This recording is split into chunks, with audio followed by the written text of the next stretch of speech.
High-Tech Talent est le podcast francophone qui vous présente les outils et les méthodes pour attirer, recruter et motiver les meilleurs talents de l'industrie high-tech. Cet épisode vous est présenté par Alexandre de Génarou. Bonjour et bienvenue sur High-Tech Talent. Aujourd'hui, nous allons parler recrutement et plus particulièrement de sourcing. Localiser les meilleurs talents, les approcher, engager le contact, créer des liens, voilà les objectifs du sourcing, cette discipline du recrutement qui consiste à activement rechercher et trouver les meilleurs talents pour votre entreprise. Pour en parler aujourd'hui, on accueille Laurent Brouat qui est le directeur et fondateur de Linkhumans, la première formation francophone de sourcing et de recrutement. Depuis 2011, Laurent a formé des centaines de spécialistes à ces nouvelles méthodes qui permettent d'attirer et recruter les meilleurs talents de votre industrie. Laurent, bonjour et bienvenue dans le podcast. Bonjour Alexandre, merci pour ton accueil. Laurent, on entend beaucoup parler de sourcing. Pouvez-vous nous en donner un peu la définition et aussi les objectifs de cette démarche ? On entend parler beaucoup de sourcing, mais on est dans un marché qui est maintenant détenu par les candidats. Le marché s'est retourné. Avant, il était détenu par les entreprises, si je puis dire. Maintenant, c'est les candidats, entre guillemets, qui mènent la danse.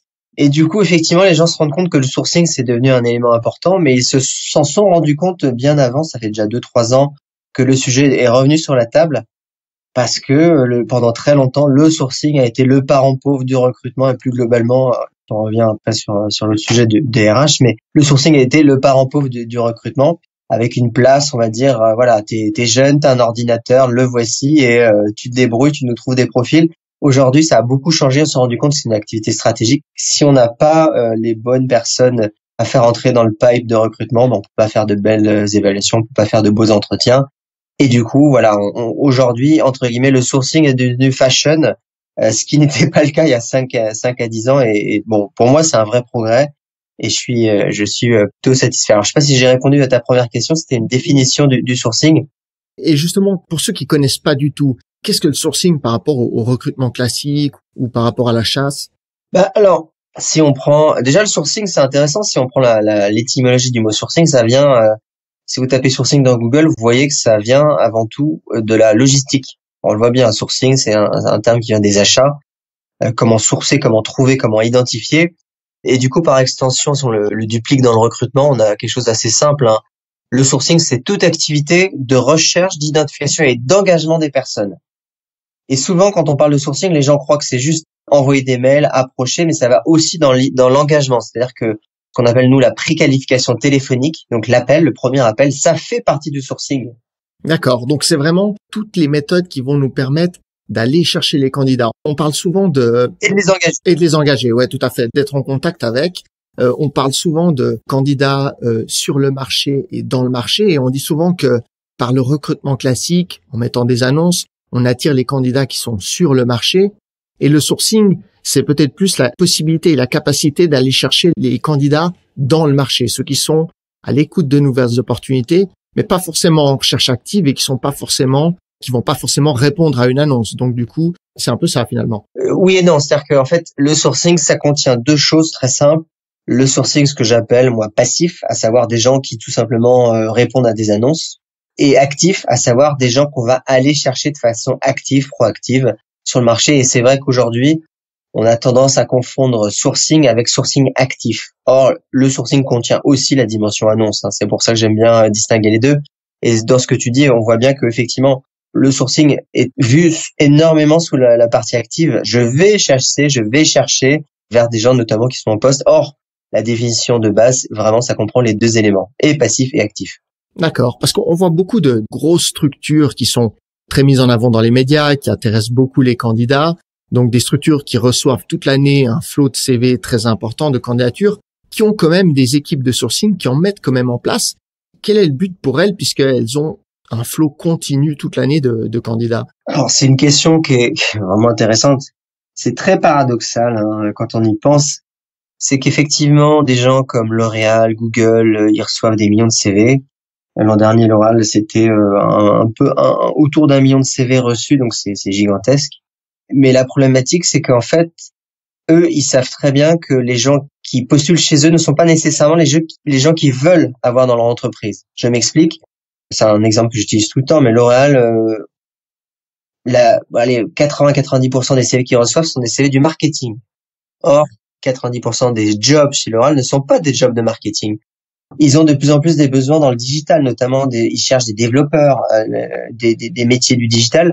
Et forcément, quand on est développeur informatique, mais dans d'autres métiers, dans la logistique, on ne pense pas nécessairement à postuler chez L'Oréal. Ça veut dire que ces profils-là qui ne postulent pas chez moi, si je m'appelle L'Oréal, j'ai pas d'autre option que d'aller les chercher, en fait. Et d'aller les chercher, ça veut dire tout simplement développer en interne des équipes de sourcing. Ça, c'est la première raison. La deuxième raison, c'est que souvent les meilleurs, en tout cas les gens qui sont les meilleurs dans leur métier, souvent ils ne cherchent pas de boulot. Enfin, moi, dans mon réseau, les gens que je connais qui sont les meilleurs dans leur boulot, ils ont jamais mis un CV sur un job board. C'est simple que ça. Je sais pas pourquoi, mais pour moi, c'est le cas. Dans mon réseau, j'ai une fille qui est une spécialiste du Comp and Ben, donc tu sais, Compensation Benefits. C'est une spécialiste des sujets de rémunération. Elle est vraiment super forte. Et je peux te dire qu'elle n'a jamais postulé à un job parce qu'on l'a toujours chassée. Ouais, tout à fait. C'est vraiment les candidats qui sont pas en recherche ou qui sont pas en recherche active. Exactement. Et c'est pour ça que chez des boîtes comme Google ou L'Oréal, ils savent très bien que ces candidats-là, s'ils ne vont pas les chercher, ils ne postuleront jamais chez eux. Donc, c'est la deuxième raison. C'est qu'à la fois, tu vas chercher des profils de gens qui, naturellement, ne viennent pas chez toi, d'autres métiers, d'autres secteurs, mais aussi des gens qui sont bons et qui, de fait qu'ils sont bons, sont en permanence chassés ou par leur réseau ou par des recruteurs. Donc, pour ces raisons-là, ces entreprises développent des vraies équipes de sourcing. Et quand je dis sourcing, effectivement, c'est sourcing actif. Et du coup, quels sont les outils et les méthodes qu'un sourceur doit maîtriser pour être sourceur finalement, pour faire cette activité, cette démarche? Alors, ça va être très contre-intuitif ce que je vais dire aussi, mais les outils, on s'en fout un petit peu en fait, parce que les outils, ils passent, ils viennent, ils disparaissent, ils réapparaissent. C'est pas l'élément le plus important, c'est pas les outils en fait. C'est deux choses qui pour moi qui sont importantes: de la discipline, de l'organisation et sur de la méthode et de la curiosité. Méthode, ça veut dire quoi? C'est-à-dire que la méthode, par exemple, on va en parler, c'est notamment une méthode de savoir comprendre comment fonctionnent les booléens, comment fonctionne une base de données. Une base de données, c'est comment on va la requêter, quelle est la logique d'une base de données. Donc tu as de la méthode, tu dis ok, je vais faire ça, je vais chercher les mots-clés, je vais chercher les synonymes. Et puis la curiosité, l'envie de découvrir des nouvelles choses, l'envie d'aller voir de nouveaux outils. Mais tu vois, c'est vraiment c'est plutôt de la méthode et des caractéristiques, ou en tout cas une ouverture qui vont faire la différence avant même de parler d'outils. Et les outils, encore une fois, tu t'adapteras. C'est Mohamed, dans mon équipe, qui me racontait cette histoire. L'autre jour, il a rencontré une sourceuse, ça fait 4 mois qu'elle fait le métier. Et la fille, elle est juste incroyable. On a des thèses qui s'appellent les sourcing games, qui sont incroyables aussi d'ailleurs. Et cette jeune fille, tu vois, elle est toute récente dans le métier de sourcing. Et juste parce qu'elle est disciplinée, curieuse, qu'elle a envie d'apprendre, en 4 mois, elle a découvert le métier, elle a appliqué de nouvelles méthodes et vraiment, par exemple, ces sourcing games, elle les a passées haut la main en quelques semaines. Pour te montrer que finalement, les outils, c'est accessoire, mais c'est vraiment un ensemble c'est une disposition, des aptitudes, une envie qui compte vraiment dans la démarche, quoi. Oui, parce que c'est vrai, tu parlais de base de données, de Boolean. Boolean, pour ceux qui connaissent pas, c'est le langage qui permet de faire des recherches avec tous les autres mots-clés qui sont nécessaires quand on cherche dans une base de données d'un job board ou quand on cherche dans sa propre base de données si on est une grande entreprise et qu'on a une grande base de données. Donc c'est cette capacité à rechercher, et c'est vrai que il faut avoir des idées, de l'intérêt pour toujours essayer de nouvelles choses, parce qu'il n'y a pas une manière type de faire. On doit tout le temps essayer de rechercher des nouvelles méthodes, surtout avec les mots-clés, parce que tout le monde utilise des mots différents, des mots-clés différents dans ses CV et autres. Donc, en termes de recherche, c'est quelque chose qui est assez important. Tout à fait. Et pour revenir sur les booléens, il y a de plus en plus d'outils qui remplacent qui remplacent l'homme et qui va faire automatiquement ces booléens qui sont end or not. Vous l'utilisez pour info, pour les auditeurs, les opérateurs booléens. Si vous l'utilisez tous les jours sans le savoir, quand vous faites une recherche dans Google et que vous mettez recrutement espace Suisse, c'est comme si vous utilisiez un opérateur booléen. Donc c'est vraiment quelque chose qu'on utilise sans savoir, parce que les machines le font automatiquement. Mais c'est comprendre la logique quand on fait du recrutement, c'est important, même si les outils le font, pour justement faire ce que tu viens de dire, comprendre la logique de synonyme, voir comment ça fonctionne et après derrière faire des recherches qui soient un peu plus avancées que ce que fait l'outil de façon native. Oui, ce qui est très intéressant pour ceux qui ont envie de se mettre au sourcing, c'est que justement, il y a plein de petites techniques, de petits hacks, de petits avantages, comme par exemple, on parle des boulins, c'est la capacité à, si vous allez rechercher sur LinkedIn, essayer de recruter sur LinkedIn, vous êtes limité si vous n'avez pas un compte payant dans la capacité de recherche, dans la capacité de voir certains profils, alors que vous avez la possibilité, en maîtrisant ces codes, de faire des recherches directement sur Google et par exemple d'afficher ces profils que vous ne verriez peut-être pas sur LinkedIn. C'est plein de petites astuces comme ça. Ça, c'est le sourcing. Exactement. Alors, au-delà de l'astuce, c'est aussi j'ai failli dire en anglais un mindset, c'est-à-dire une mentalité qu'il faut avoir, tu vois, et c'est pas, finalement, les astuces, c'est bien. Les astuces, c'est le côté champagne, c'est le côté cerise sur le gâteau du sourcing. C'est pour donner un peu de fun à un métier qui est parfois, qui peut être répétitif, et qui est parfois un peu pénible. Mais justement, les hacks, les outils, c'est le côté fun, mais la cerise ne doit pas cacher le gâteau. C'est-à-dire que le gâteau, ça reste aussi un métier où il faut de l'organisation, il faut aimer ce qu'on fait, il y a une dimension de curiosité, une dimension d'organisation, de méthode. Voilà, donc, mais ça reste, et c'est pour ça que nous, on met énormément en avant ces outils, ces hacks, justement parce que, pour mettre un peu de légèreté au métier de sourceur. Qui reste quand même l'analyse de données dans beaucoup de cas où il faut être, comme tu dis, très organisé. À part ça, est-ce qu'il y a d'autres qualifications, aptitudes qu'il faut avoir pour le sourcing ou c'est vraiment quelque chose qui est abordable à tout le monde finalement? Alors, il y a quelque chose qui est très peu reconnu, c'est que pour être un bon sourceur, il faut avoir une bonne capacité relationnelle et notamment quand on va aller chercher la prise de brief avec les managers, les opérationnels ou les clients. C'est-à-dire qu'il faut être capable de creuser, de comprendre, parce qu'une mauvaise prise de brief, ça nous met tout notre sourcing en l'air. Et ce travail de fond qu'un sourceur va faire, c'est aussi sa capacité relationnelle, sa capacité à creuser, sa capacité à comprendre les besoins et le métier aussi. Et pour comprendre le métier, il faut sortir de son bureau et rencontrer les métiers pour lesquels on recrute. Donc, il y a la technique, il y a la méthode, mais de l'autre côté, il y a la capacité relationnelle, côté opérationnel, mais aussi évidemment côté candidat. Donc, comme tu dis, ça c'est un point important parce que qu'on soit en agence, en entreprise, ou quelle que soit la situation, quand on recrute en général en tant que recruteur pour une personne, ça peut être un manager interne, ça peut être une entreprise. On a ce brief à faire où si on n'a pas les bonnes informations dès le départ, on part dans des recherches longues et complexes sur de mauvais éléments et on peut passer beaucoup de temps sur la mauvaise piste.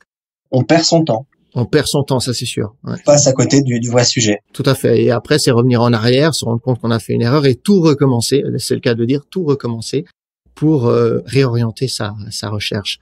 Laurent, si on prend par exemple des petites sociétés ou sociétés de taille moyenne qui ont souvent un responsable des ressources humaines qui fait tout, qui fait la paye, qui fait les engagements, qui fait le recrutement, est-ce que pour cette personne, c'est possible de faire du sourcing à 10-15% de son temps, puisqu'il consacre peut-être 10-15% de son temps au recrutement? Est-ce que c'est possible d'apprendre le sourcing, de l'utiliser pour mieux recruter? Non, c'est pas possible. C'est pas possible parce que c'est un métier qui demande quand même un minimum de technique, qui demande un minimum d'engagement et ce que peut faire un sourceur versus ce que peut faire un RH, il y a un tel écart aujourd'hui sur des métiers où justement c'est un marché qui est mené par les candidats. C'est impossible qu'un RH qui consacre 10-15% de son temps puisse faire des choses performantes. Néanmoins, ceci étant dit, un RH qui consacre 10-15% de son temps, ce qu'il peut faire pour avoir des quick wins, c'est utiliser son réseau et le réseau de ses collaborateurs pour générer des candidats. S'il veut faire quelque chose de bien simple et rapide, c'est la seule solution qu'il a. Maintenant, s'il veut faire du sourcing en approchant des candidats, en essayant de tout ce qui est engagement, en allant les chercher, et même en mettant des annonces sur certains profils, ça sera très compliqué et souvent, quand ils n'y arrivent pas, les RH dans ces petites structures, l'option effectivement, c'est de s'appuyer sur des agences ou des cabinets de recrutement parce qu'ils n'ont pas le temps et c'est aussi une façon d'y répondre et ça, je le comprends parfaitement.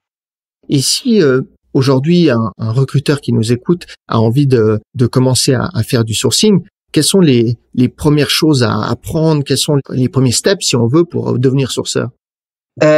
Premier step, je pense, ça va être c'est une bonne question, ça.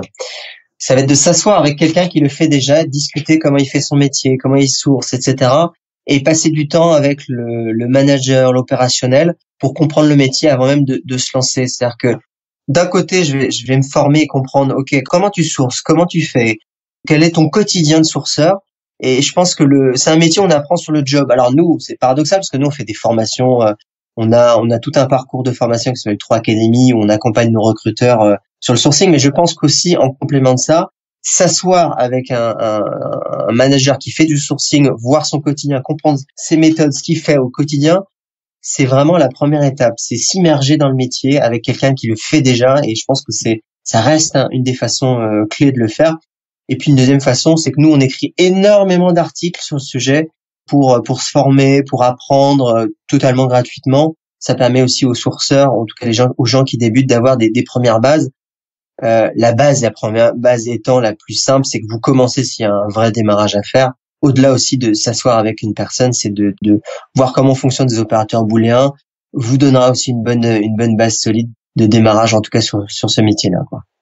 Pour vous, les opérateurs booléens, c'est une des clés et un des... C'est une des clés. C'est pas la seule, mais c'est une des clés. C'est une des clés, mais c'est pas la seule. C'est pas la seule. Encore une fois, j'insiste bien sur la dimension connaissance du métier, à la fois du métier pour lequel on recrute, mais aussi du métier de sourceur avec des gens qui le font. Je pense que ça reste et c'est pour ça que souvent, quelqu'un qui est seul dans son entreprise, le seul sourceur, c'est compliqué quand on démarre de zéro, parce que ça veut dire que vraiment, on est vraiment dans l'autodidacte qui va se former en lisant des articles, en échangeant.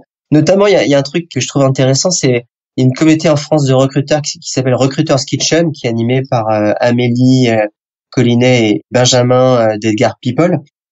Et cette communauté-là, les gens se donnent énormément de tips, de conseils, etc. Donc ça peut aussi être une façon, quand on est seul, de trouver des communautés, de rejoindre des groupes pour apprendre avec ses pairs quand on est seul. Je pense que ça reste un élément clé. Et effectivement, toute la partie après technique, de booléen, etc., ça sera une première couche technique importante. Combien de temps il faut pour maîtriser le sujet, pour être un bon sourceur en quelque sorte? Je te racontais l'histoire de la sourceuse là dans une société qui a mis 4 mois pour vraiment être incroyable, parce qu'elle s'y est mise à fond, parce qu'elle a lu tous les articles, elle a fait les sourcing games, elle a appliqué ce qu'elle fait avec, notamment, je pense qu'elle avait des collègues qui l'ont énormément aidé. Mais on va dire que quelqu'un qui est très motivé, en 6 mois, il peut se faire une vraie connaissance, une vraie pratique du sourcing. En 6 mois, c'est quelque chose qui est faisable. Alors, une fois que j'ai dit ça, il faut quand même se dire que c'est ces personnes qui font ça à plein temps, H24, avec une vraie discipline. Moi, le meilleur sourceur que je connaissais, qui est un sourceur maintenant qui est passé chez Facebook, qui s'appelle Paul Mouchet, tous les matins, il se consacrait 1 heure, il disait, OK, cette semaine, je vais travailler sur les messages d'approche. Il lisait tous les matins tous les articles en lien avec les messages d'approche et il retravaillait tous ces messages d'approche pour voir comment il pouvait les tester avec une technique de test and learn. Donc, très discipliné, avec un sujet qui travaillait tous les matins. Mais tu vois, quand on est organisé et qu'on est discipliné, en 6 mois, c'est quelque chose qui est largement faisable pour quelqu'un de motivé. D'accord, donc c'est pas très long, ça dépend du temps qu'on a à considérer. Et comme tu dis, ce qu'il faut, c'est surtout de la discipline pour apprendre toujours et aussi pour évoluer dans ce domaine et avoir des bons résultats. Laurent, on arrive au terme de cet épisode. Vous nous avez donné des outils très intéressants et on comprend un peu mieux maintenant ce qu'est le sourcing et son objectif. Si les auditeurs, ils ont envie d'en savoir plus, ils ont envie de connaître votre actualité, je sais que vous mettez beaucoup de contenu sur les réseaux sociaux avec des outils et des méthodes justement du sourcing, et vous avez créé cette école. Comment est-ce qu'on peut justement vous suivre et avoir plus d'informations? J'allais dire, on a un blog, vous tapez Link Humans sur Google et vous trouverez notre blog c'est vraiment notre blog, c'est la façon pour vous de retrouver nos articles, nos conseils, etc.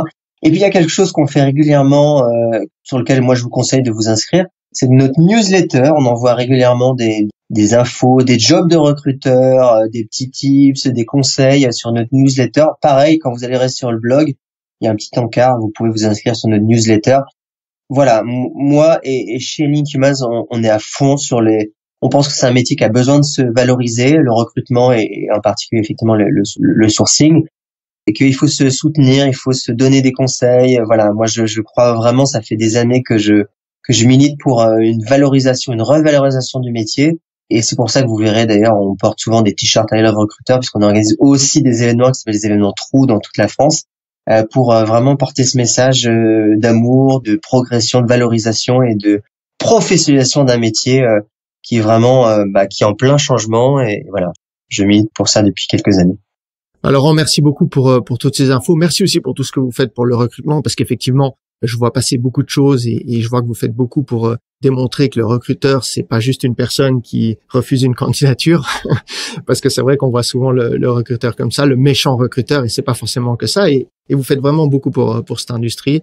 Donc, je vous en remercie. On va mettre dans les notes de cet épisode le lien pour votre site internet et votre blog. Et puis, encore une fois, merci et bonne continuation dans vos projets. Merci beaucoup, Alexandre. Bon courage. Au revoir, Laurent. Avant de nous quitter, sachez que toutes les informations citées dans cette discussion, ainsi que les liens, sont disponibles dans les notes de cet épisode sur le site hightech-talent.com. N'oubliez pas que vous pouvez directement suivre et écouter ce podcast sur iTunes ou en téléchargeant l'application Podbean sur votre mobile. Vous pouvez nous envoyer vos questions ou les thèmes que vous souhaiteriez voir traités à l'adresse email podcast@focustalent.com. Là aussi, je vais vous l'épeler. Donc, c'est podcast@focustalent.com. J'espère que cet épisode vous a plu et je vous dis à tout bientôt pour un nouvel échange.